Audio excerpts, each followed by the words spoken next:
look at other countries, apart from China, South Africa, Tanzania, Zambia, Australia, all these countries are putting in measures to control the hazardous impact. And of course, the environment and the circumstances of these countries, including Ghana, are different. So we'll go into what is peculiar to us and what perhaps we could do to ensure that we deal with the situation. But I'm coming to you, Dr. Abu Sakara Foster.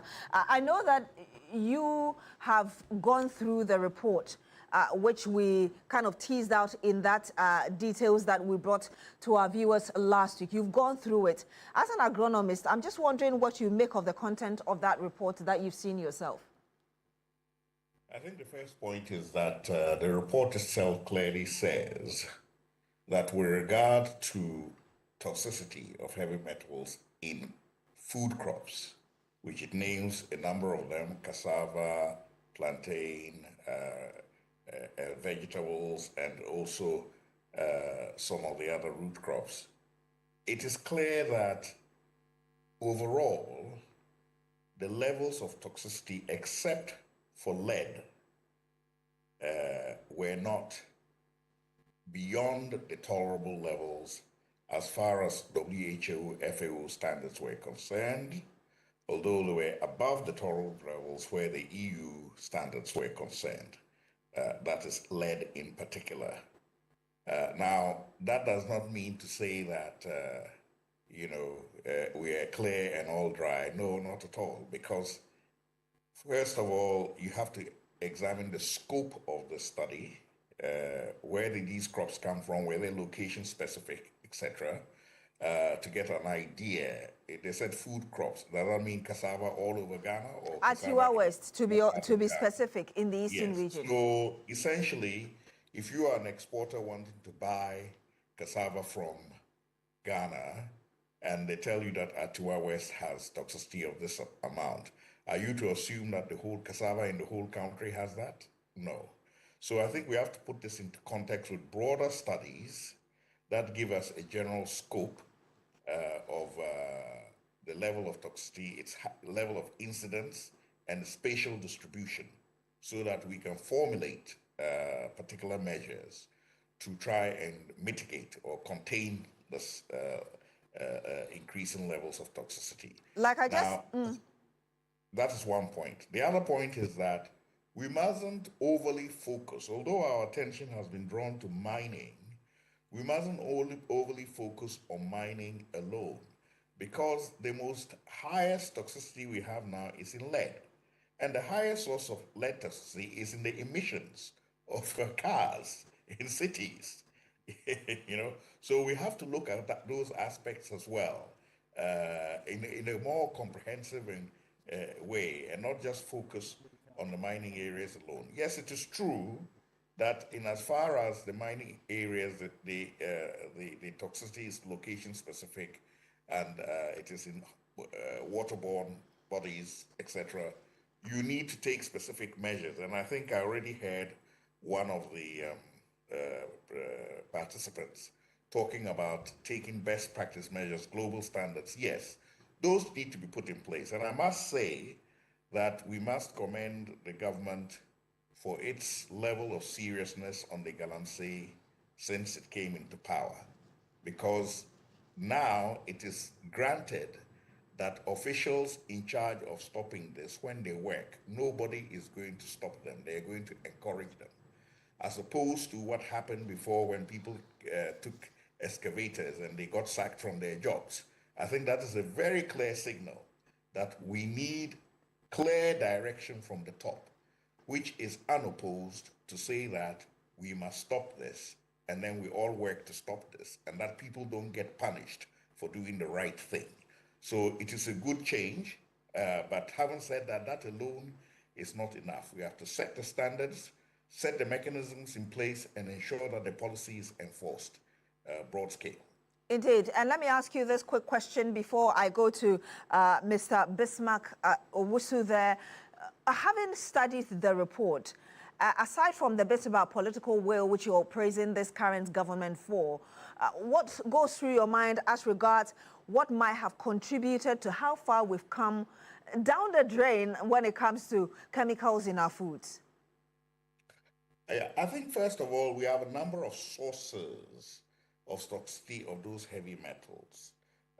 We have agricultural use of pesticides and fertilizers, etc., which, truthfully speaking, is not really that high as a source of these heavy metals in soils, because the amount of it used, 20 kilograms per hectare, with a limited percentage of the land being fertilized, is not of the scale that should trouble us at this stage. But having said that, we need to look at imported foods as well, because there's another study that looks at imported spices. And there's quite high levels of toxicity in those imported spices, which we add to our food as well. So this is basically what I'm saying. We must take a comprehensive look. We must look at them, go to the market, sample all the things that are there, a number of markets around the country, both imported and local. And then when we go to an area, if we're looking at the soil as the source of the toxicity, we must take enough samples for it to be representative, not only for a location, but for a soil type and a soil series, etc. And then also particular plants. That involves a lot of money. And I have to be honest with you, I'm not sure that EPA alone can do that job. That is where now we have to say to companies which are in certain areas, you have to bear part of the corporate social responsibility for ensuring that the standards of toxicity are maintained and enforced. In which case, certain amounts of samples that are taken, they should pay for it, for the analysis, because it's a lot of work and it's a lot of cost.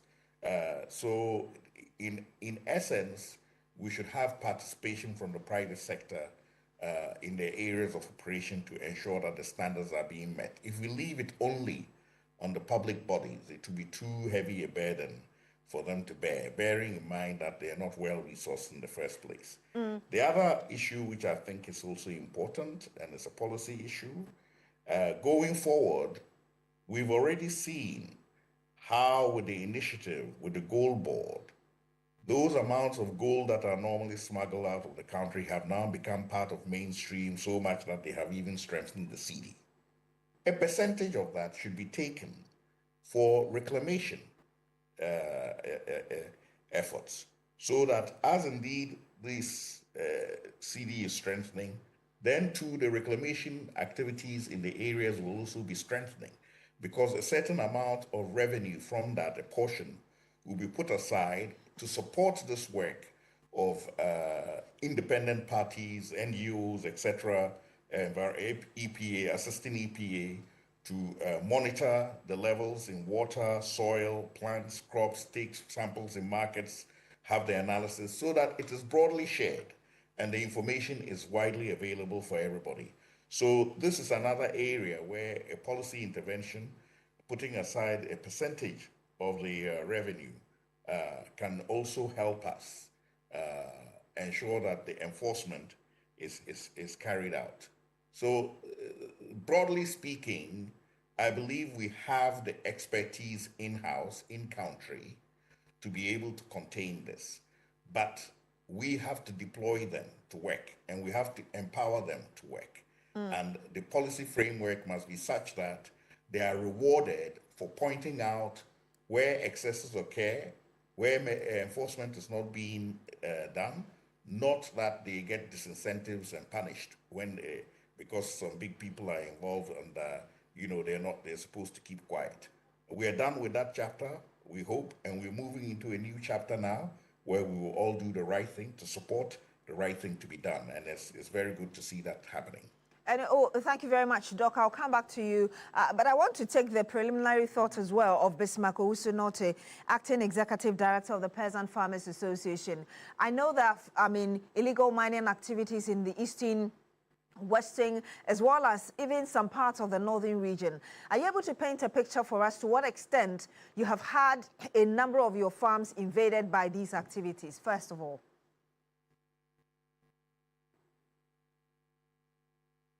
Hello, Mr. Note, are you with us? Yes, good evening, and thank you for having me.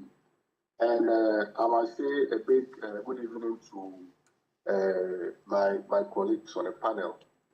I think that, first of all, let me commend TV3 for coming out with such reports regarding how there is pollution, if you want, of our food due to the activities of illegal mining. The peasant farmers have been very consistent when it comes to how illegal mining is affecting our farming systems. And it'll be very clear as to the different levels at which galamsey activities that are not being controlled is affecting the activities of our members. First of all, we already know that the galamsey has led to the destruction of a lot of our farmlands. In fact, at our last count, we're talking of over 750,000 hectares of lands that have been destroyed by illegal mining. Then we also know about the water bodies that have been polluted. And the fact that if you go to a lot of the mining areas, you realize that farms that are located near these mining areas, the farmers are unable to use the water that are close to the farms just because those waters have been heavily polluted and they are unfit for agricultural purposes. On top of that, because of the, if you want, the profitable nature of the galamsey, you have a lot of the youths who are supposed to be either in school or in mining, in school or in farming. You see they rather move to do illegal mining. So all these factors have had a very devastating effect on the work that we do, on the income of our members, and even on the future of agriculture. So for this report to come and complement what we've been already talking about, the fact that the quality of our food is now compromised because of the possible contamination by these chemicals, for us, I think it's very worrying. Even though I would say we are not surprised, but I would say that we are extremely worried about the situation. It has made it quite difficult because there are some areas where now farmers and traders of particular food crops are unable to tell you where their food is coming from, because there is the fear that when they mention to you that their food is coming from district A or district B, and that district is known for illegal mining, those particular food crops might not be patronized. So there's that legitimate fear of farmers or traders who do sell or produce food from those particular areas. And I think that's very, very much concerning. And again, and if you could be wrapping up for me so I can come to Doc from the Ghana Health Service here. Right. Again, so let me just wrap up. If you also observe, apart from the fact that the farmers now have to deal with the contamination, we are also dealing with other challenges. So we are dealing with post-harvest losses. We are dealing with aflatoxin contamination. Dr. Sakara talked about the residuals from chemicals.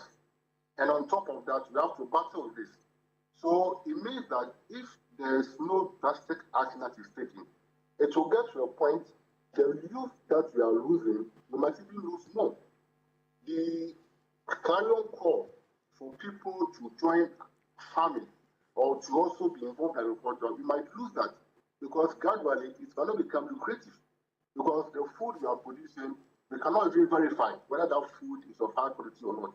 So for me, I think that this opens the opportunity or the door for us to further put more pressure on government to heed to some of the proposals that CSOs and other groups have been making regarding a placement of ban and some key measures to be taken to curb illegal mining activities, especially in areas or activities that are connected to agriculture and to farming. And I'm coming to you now, Dr. Carlos. Say, you're with the Ghana Health Service. Have these issues come to your attention, and what are you doing about it? Because you are looking at solutions here. Thank you, and good evening to your viewers. Yes, I think we've been collaborating, my unit, closely with those in the environment sector, the EPA, Minerals Commission, and so on. We are aware that mercury releases into the environment or emissions into the environment are creating serious public health problems. Not only, this example tells us that the problem is not only restricted to mining communities, but it can even go beyond mining communities. And over the years, I know we have developed National Action Plan within the context of the Minamata Convention to see how we can reduce these emissions of mercury into the environment. But this shows that and so far we have failed to really implement the plan or be effective in implementing the plan. And I think it also shows that as far as enforcement is concerned, enforcement of our regulations, etc., is concerned, it has not then been effective. Because how does the mercury get into the food chain? There must be a source. We know the source is illegal mining. How does it get from the illegal mining processes or sites into our food chain? We have regulatory authorities that are supposed to manage all this. But I know they are also constrained. Okay, so before you talk about the other regulatory authorities, I want to stick with the Ghana Health Service because that's where you're coming from. Yes.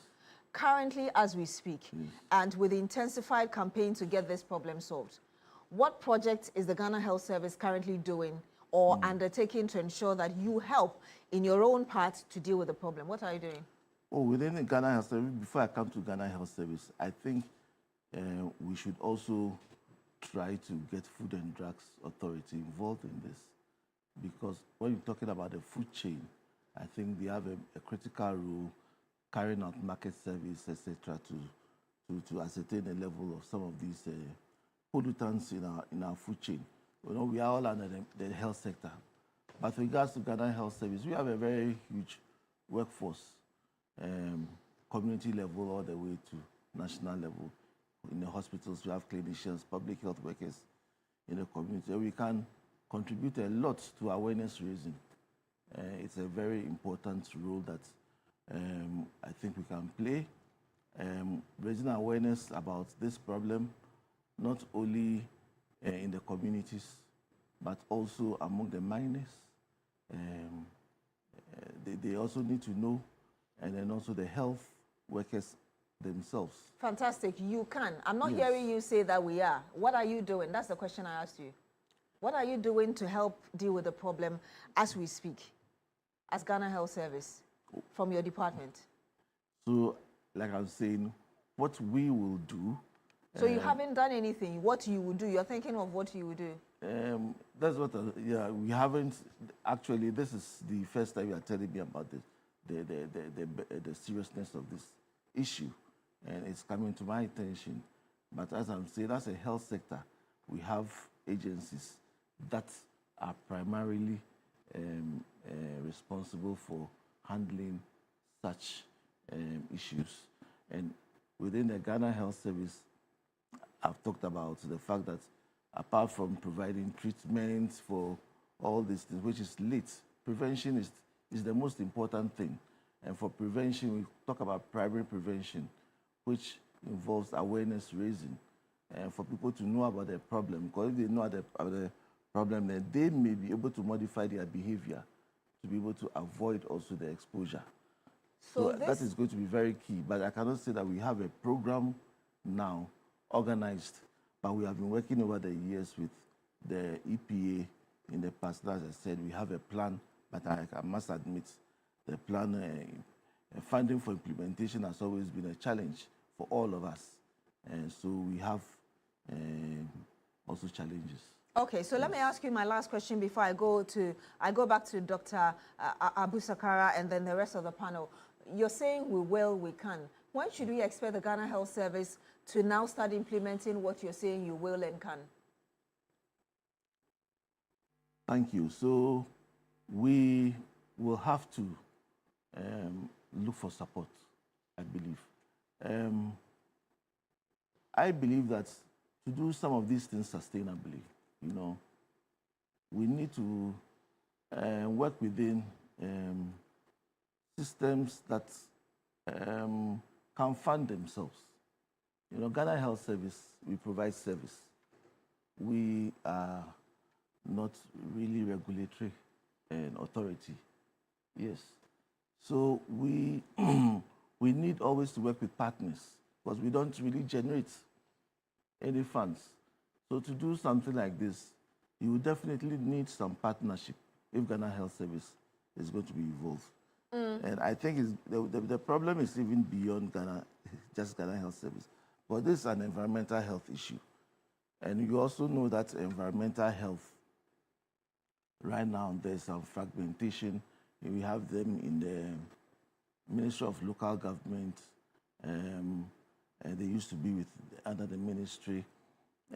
And so we have to look at the wider problem. What strategy do we have to adopt to be able to effectively deal with this program using the right officers? I want to come back to you, Dr. Abu Sakara, before I get the view of the rest of the panel members as well. Listening to Dr. Osei here, I'm just wondering whether you're convinced that indeed, aside from your earlier commendation of the government, the institutions that are supposed to be working together are really doing so to ensure we find a lasting solution to this. Let me first ask you that. Well, the commendation was for waking up to the reality of the situation and trying to at least get the enforcement agencies working. However, if we're talking of a permanent long-term solution, we are still a ways away from that. And that does not rely on one particular institution or sector doing or not doing what it should do. What you need to do is put in place a frameworks. This is how it works. At the causative level, that's to say the source of pollution, mining, agriculture wastes, medical wastes, also pollution, air pollution from vehicles, and other areas, industrial wastes, etc.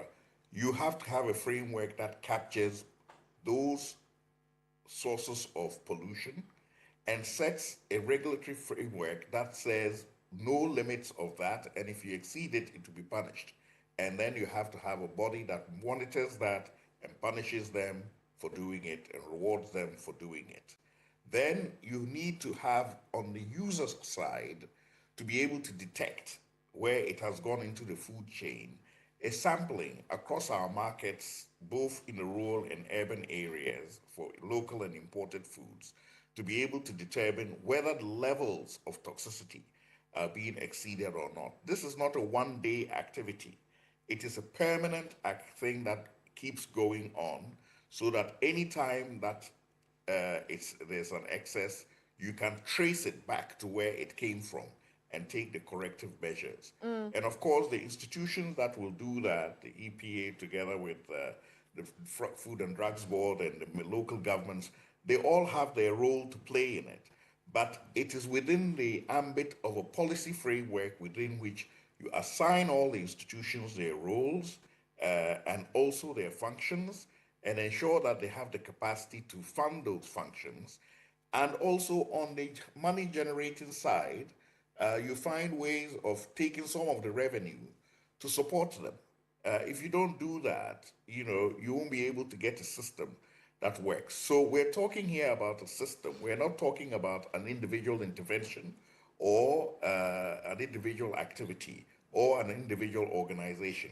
It has to be comprehensive. They have to work together within that policy framework, everybody doing what they're supposed to do going forward. And this is what we need now to put together and get people working, but also have the means by which we can support them to work. We certainly have all the institutions, and I think that we have the academic people in the universities who can help. We need to get the people in the industries supporting us more. And where the small-scale miners are concerned, the government policy to structure small-scale mining needs to happen. Because you imagine this, if you have a football field the size of Accra, and they say that, look, there are allotments, 1 acre each, and everybody should go and take an allotment where they want it, you know, and we all mine, and then later on we'll try and do the reclamation. It will be spatially distributed everywhere. But if they say that, no, we in local AMA here, we are allowing this first quarter to be mined and everybody should be in there. And when you finish this, we're taking some of your revenue, we give it to a third party to do the reclamation, and you move on to the next section. Then that way you make your problem more manageable. I'm glad you talk about, please land. Doc, you are trying to conclude on your thoughts. You mentioned the source. I just wanted you to land before I come in. No, so I think that all I'm saying basically is that we need to take different measures at the causal effects and the end user effects and in between the institutions within a comprehensive policy framework and make sure everybody does their part. And we need to ensure that they have the resources to do it. And since we're dealing where mining is concerned with something that has high value and currency, we can take a portion of it and structure the activity in the communities in such a way that we can actually clean up after ourselves. I'm glad you talk about cleaning up our land. Last week, we had Dr. Hannah Bisu, who is with the Minerals Development Fund in studio. And before we wrapped up our conversation, one of the things she mentioned was that her office, together with a private entity in Ghana, they were working on getting chemicals that were less harmful in using in terms of mining. I'm just wondering what information you have on such and how you think in the meantime we could use these to help mitigate the impact of these poisonous substances as we speak. Yeah, I think the thing is twofold. First of all, yes, you can't get materials other than mercury because there are different processes of getting the gold out, mechanical processes, chemical processes, etc., magnetic processes. So some of these processes you can only use when you have a structured engagement. You can't use it at the small scale level where everybody is doing their own individual thing. But if you structure it in such a way that, you know, you are getting the gold out or getting the value out of the soil at a particular location, then you can use those methods because you can invest in the equipment and you charge everybody a little, you know. But if you allow everybody to be doing their own thing, then it's difficult to have that kind of process. In addition to that, when you have also organized these people into cooperatives, as the government is now proposing should be done, you can control the areas in which they are at any particular time. And then also you can have a centralized buyer who will take some of the revenue for you, so that we can give it to a third party to either go and fill the holes, find plants that absorb the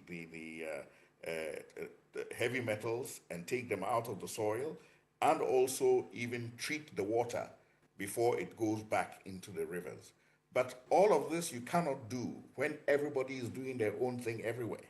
You have to have structure first. So the Ministry of Lands and Mining also has a role to play in ensuring that the medium-scale cooperative model is put in place and is enforced.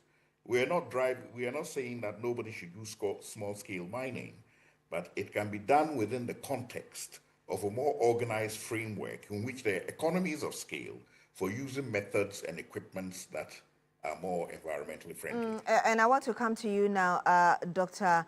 Osei Botwe, because, and this is a question that was asked by some of our viewers last week, asking how do we get these metals out of our foods? Is there a way to process these metals from the raw foods when you get them from the farms? Let me ask that first. Thank you very much. Currently, metals by their nature, once they contaminate food sources, it's difficult to eliminate them by any means. So that is why it becomes an issue, because once they get in there, they may end up either in humans or animals that consume them. So, okay, there's another, so let me ask the question in a different way. Can detoxification remove the poison? How do we do it and with what? Beyond what you've said. And that is coming from Pauline Abrakwa on YouTube. Thank you very much. So the detoxification process itself, we have some that is biological. When the chemical has entered your system, then you can naturally, the liver works to detoxify the system. So when we take in toxins, we have the liver trying to excrete some of these toxins out of the body. But you were asking about the food itself, detoxifying the food before consumption. Yes, that is where the challenge is. Yes, but the natural body itself. And then we have some boosters that we take in to help to detoxify our bodies. Okay. But even that will depend upon the very nature of the toxic, the toxin that is in your system. So, two things. When you say boosters, what exactly are you talking about? Okay, so when I say boosters, it means that there are some, for example, drinks from herbs that you take in and then they facilitate the removal of toxins from your body. I cannot mention any specific herb, but then sometimes you even come across them labeled on the markets and so on, detoxifier and all that, yes. All right, and I want to come to you, Bismarck Owusu Norte. I know you're with the Peasant Farmers Association, and earlier you talked about how widespread this is and how worrying it is for you as well. I'm just wondering from where you sit, whether there's any sort of education going on for farmers in such areas, and what sort of education is even going on to ensure that at least on your part as well, you're able to do something about this. Mr. Owusu Norte, can you hear us? Yeah, can you hear me? Yes, please go ahead. Yeah, thank you. Yeah, I think that there's been a lot of efforts by several groups, including farmer groups like ourselves, civil society, NGOs across the country to try and educate a lot of not only farmers but community people regarding the effects of galamsey on even the quality of food. Even though I must say that in some areas there appears to be some understanding, in some areas there are a lot of pushbacks. In fact, there are several areas where a lot of farmers are even afraid to speak up for fear of abuse or fear of victimization, either by the landowners or by the traditional authorities.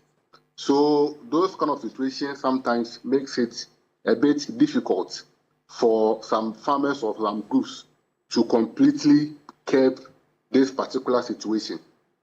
Now, for us, I think that we also believe in the prevention is better than cure. Because if you look at the respective regions where the galamsey activities are quite common or dominant, these are the regions that produces a lot of some of the staple foods that we consume in a country.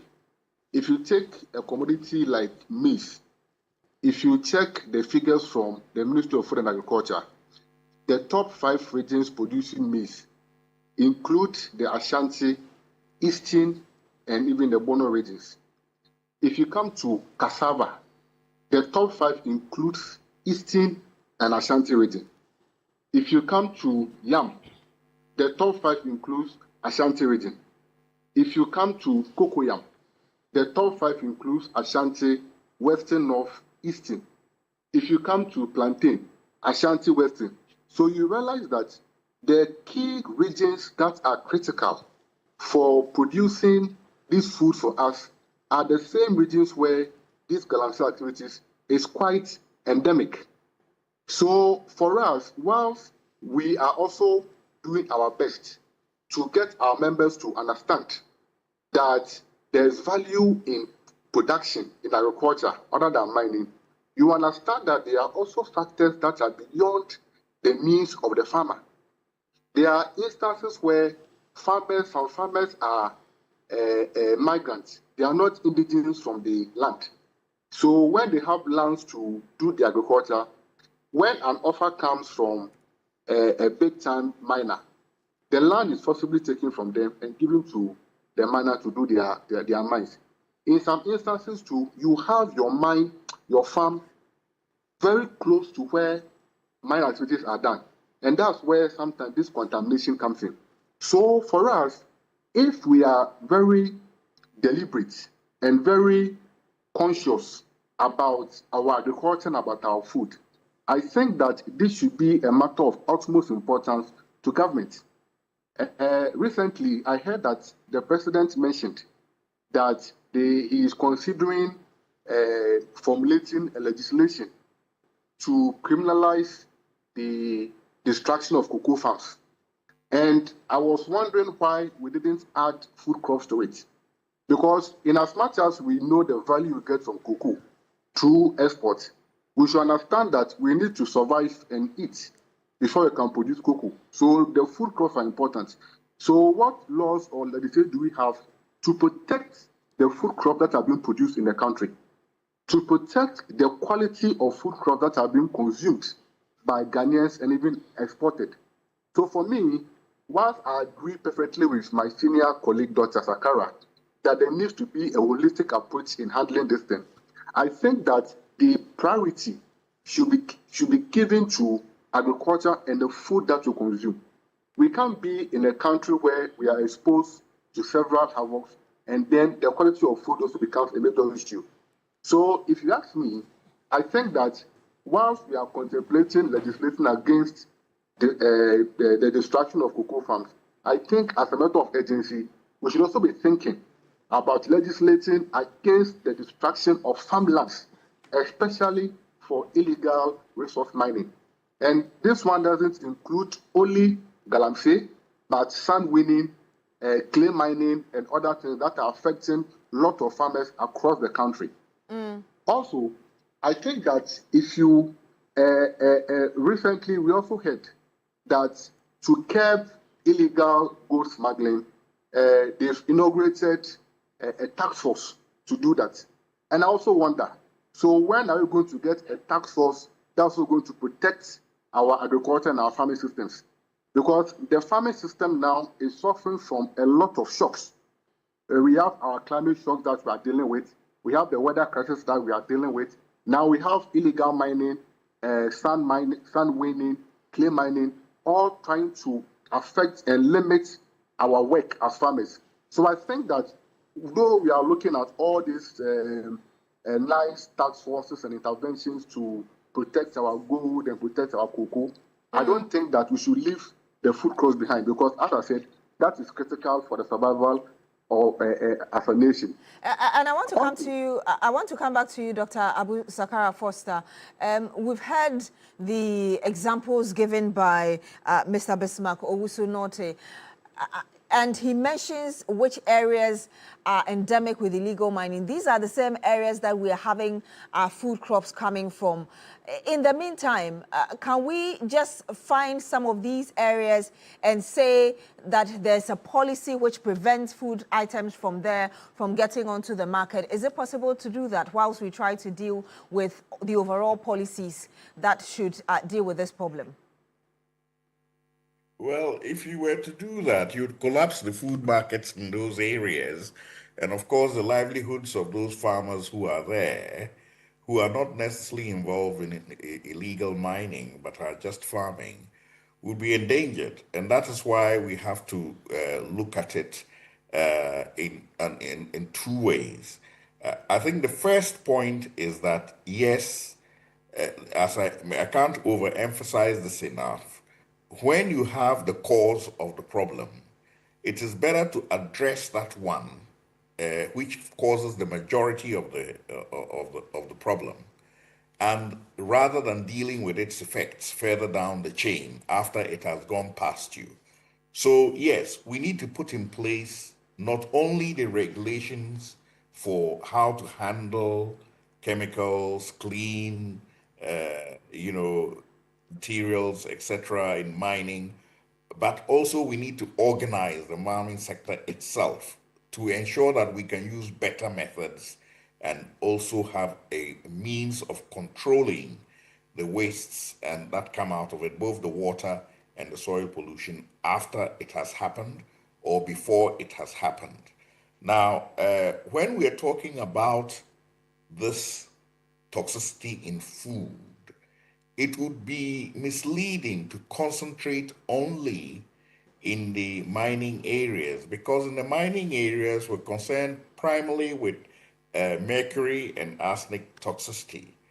But there is a bigger problem, which is lead toxicity, that is not necessarily associated with mining areas, but is more to do with the pollution from cars and also the fact that we are still grinding corn in small mills, and those small mills are scattered all over the place. Everybody buys a small bowl of corn, 18 kilograms, and you take it to the mill and they grind it for you. Before you came there, they may have been grinding groundnuts or pepper. So what do? They pour water inside to clean it.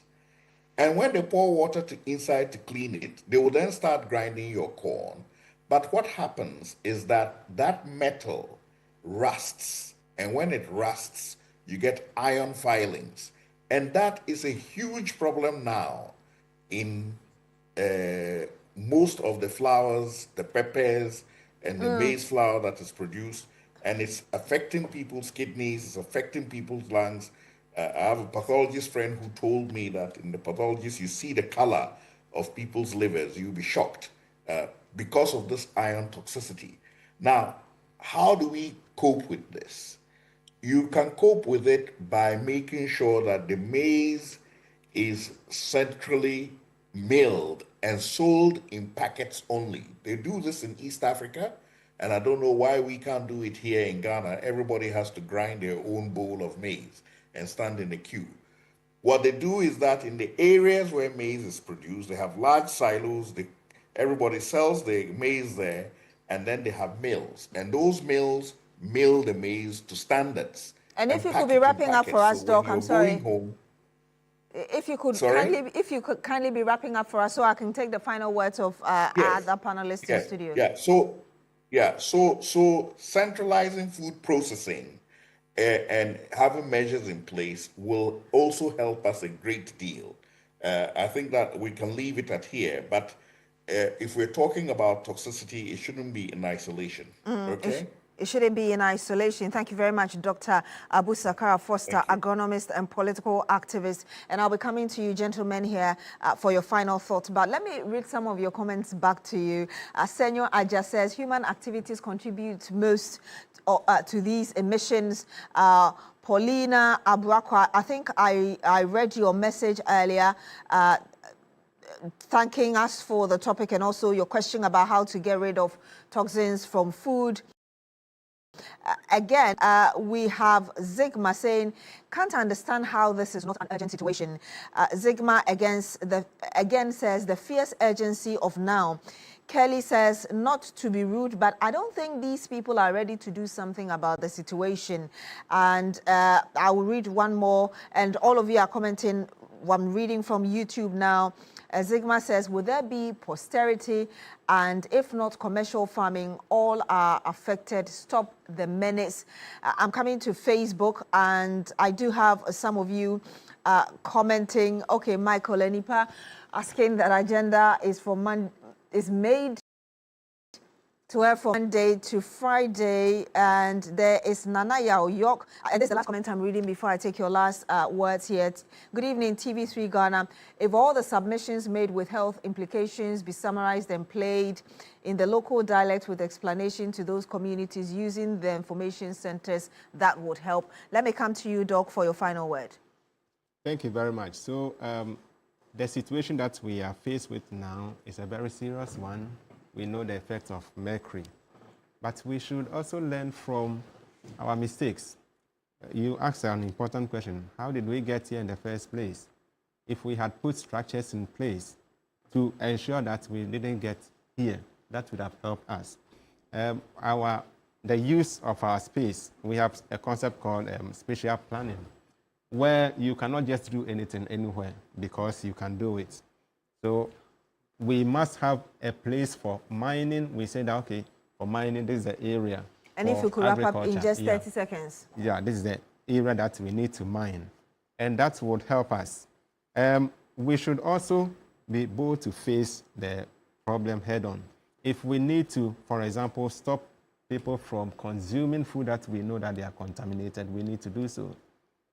Thank you very much. Thank you very much. I'm coming to you, Dr. Osei. Okay, thank you. I would just say that simply that we need enforcement of our laws. We have a lot of regulations. Unfortunately, it seems we are getting to a point where if we are not careful, we may even have to issue out public advisory on the quantity of certain foods that you'll be able to consume. Because I think where we are getting to, we are losing control. Where we are getting to, we are losing control. Thank you very much, Dr. Carlos Osei, Program Manager, Occupational Environmental Health Program, Ghana Health Service. We've also had on my left hand, Dr. Benjamin Osei-Botwe, Senior Lecturer and Head, Department of Marine and Fisheries Sciences, University of Ghana, Legon. Of course, we've had with us as well via video call, agronomist and political activist, Dr. Abu Sakara Foster, and we've had as well Bismarck Owusu-Norte, Acting Executive Director of the Peasant Farmers Association. Thank you so much for joining us on Agenda tonight. My name is Beatrice Adu. Join us again next week.